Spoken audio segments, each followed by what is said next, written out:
Penyelenggaraan pemberangkatan jemaah haji di embarkasi Makassar ke Tanah Suci, khususnya di Asrama Haji Sudiang, Makassar, dipantau dari Kementerian Haji dan Umrah Republik Indonesia, Kemenhaj RI kemarin. Direktur Pengawasan Haji Reguler Kementerian Haji dan Umrah Rudi Nuruddin Ambari memantau langsung pemberangkatan jemaah haji rombongan kloter 21 dan dinilai bahwa embarkasi Makassar suasananya tenang dan aman. Rudi Nuruddin Ambari mengungkapkan kehadirannya di embarkasi Makassar bertujuan memastikan seluruh proses penerimaan dan pemberangkatan jemaah haji berjalan dengan baik sekaligus meminimalisir potensi kendala penyelenggaraan pemberangkatan jemaah. Dari hasil pemantauannya, Rudi Nuruddin Ambari mengapresiasi pelaksanaan penyelenggaraan pemberangkatan jemaah haji di embarkasi Makassar yang dinilai berjalan rapi dan tertib. Namun Direktur Pengawasan Haji Reguler Kementerian Haji dan Umrah tersebut memberikan catatan embarkasi Makassar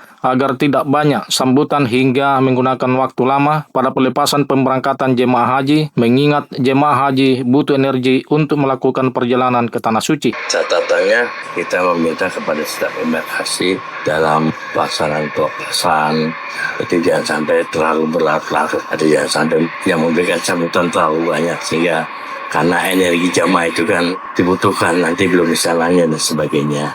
Tapi dengan seperti Makassar ini kan ada namanya Mekahrop ya Pak ya, atau fast track ya, itu sangat luar biasa membantu sehingga jamaah itu bisa lebih cepat prosesnya nanti ketika sampai di Indonesia.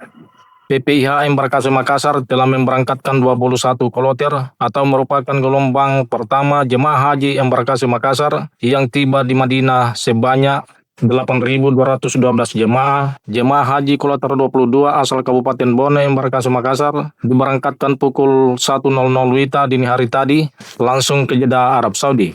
Informasi selengkapnya dapat Anda baca di portal berita kami rri.co.id dan jangan lupa untuk mendownload aplikasi RRI Digital di Play Store.